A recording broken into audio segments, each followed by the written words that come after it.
Hi ಎಲ್ರಿಗೂ ನಮಸ್ತೆ. ನಮ್ಮದು ಸಾನಿಧ್ಯ ರೊಟ್ಟಿ ಕೇಂದ್ರ. ನಾವು ಮನೆಯಲ್ಲೇ ರೊಟ್ಟಿನ ತಯಾರಿಸ್ತೀವಿ, ಅದು ಮಷೀನಿಂದ. ಸೊ ಈಗ ಆಲ್ರೆಡಿ ಗೊತ್ತಿದೆ, ನಾವು ಎಲ್ಲೆಡೆ ಕಳಿಸ್ತಾ ಇದ್ದೀವಿ ರೊಟ್ಟಿನ. ತುಂಬ ಚೆನ್ನಾಗಿ ಸೇಲ್ ಆಗ್ತಾ ಇದೆ.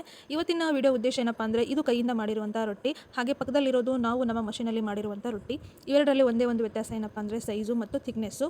ಯಾಕೆ ಇದನ್ನ ತೋರಿಸ್ತಾ ಇದ್ದೀನಿ ಅಂದರೆ, ಇವತ್ತು ನಮ್ಮ ಎಲ್ಲ ರೊಟ್ಟಿಗಳು ಖಾಲಿಯಾಗಿದ್ದಾವೆ. ಅಂದರೆ ಒಂದು ಆರ್ಡರ್ ಇತ್ತು, ಸೊ ಅದಕ್ಕೆಲ್ಲ ಮಾಡ್ಕೊಟ್ಬಿಟ್ಟಿದ್ವಿ. ಕೇವಲ 5 ರೊಟ್ಟಿ ಉಳಿದಿತ್ತು. ಸೊ ಊಟಕ್ಕೆ ಅಂತೇಳಿ ನಾವು ಹೊರಗಡೆಯಿಂದ ತರಬೇಕಾಯಿತು. ಯಾಕಂದರೆ ನಾವು ಸ್ವಲ್ಪ ಕೆಲಸ ಇರೋದ್ರಿಂದ ಹೊರಗೆ ಹೋಗಿದ್ವಿ, ಮನೇಲಿ ಮಾಡೋಕ್ಕಾಗಲಿಲ್ಲ. ಅರ್ಜೆಂಟಿಗೆ ನಾವು ಹೊರಗಡೆಯಿಂದ ತಂದ್ವಿ. ಆ್ಯಕ್ಚುಲಿ ಇದು ಕೈಯಿಂದ ಮಾಡಿರುವಂಥ ರೊಟ್ಟಿನೇ ನಾವು ತಂದಿರೋದು. ಸೊ ನೀವು ನೋಡ್ಬೋದು ಯಾವ ಥರ ಇದೆ ಅಂತ. ಇದರಲ್ಲಿ ಎಷ್ಟು ಅಕ್ಕಿ ಹಾಕಿದ್ದಾರೆ ಅಂತ ನೀವು ನೋಡ್ಬೋದು. ಹಾಗೆ ಥಿಕ್ನೆಸ್ ನೋಡ್ಬೋದು, ಅದ್ರ ಕ್ವಾಲಿಟಿ ಕೂಡ ನೀವು ನೋಡ್ಬೋದು. ಇದು ಕೈಯಿಂದ ಮಾಡಿರೋದು, ಮಷೀನಿಂದ ಅಲ್ಲ. ಸೊ ಇಲ್ಲಿ ಅಕ್ಕಿ ಜಾಸ್ತಿ ಹಾಕಿದಾಗ ರೊಟ್ಟಿ ಈ ಥರ ತೆಳ್ಳಗೆ ಮಾಡ್ತಾರೆ. ಸೊ ನೀವು ಒಂದು ಕೈಯಿಂದ ಮಾಡಿದಾರಲ್ವಾ ಅಂತ ನೀವು ಟೇಸ್ಟ್ ಚೆನ್ನಾಗಿರುತ್ತೆ ಅಂತ ಅಂದ್ಕೊಂಡಿರ್ತೀರಾ. ಆದರೆ ಎರಡಕ್ಕೂ ವ್ಯತ್ಯಾಸ ನೀವು ನೋಡ್ಬೋದು. ನಮ್ಮ ರೊಟ್ಟಿಗೂ ಆ ರೊಟ್ಟಿಗೂ ಎಷ್ಟು ವ್ಯತ್ಯಾಸ ಇದೆ ಅಂತ.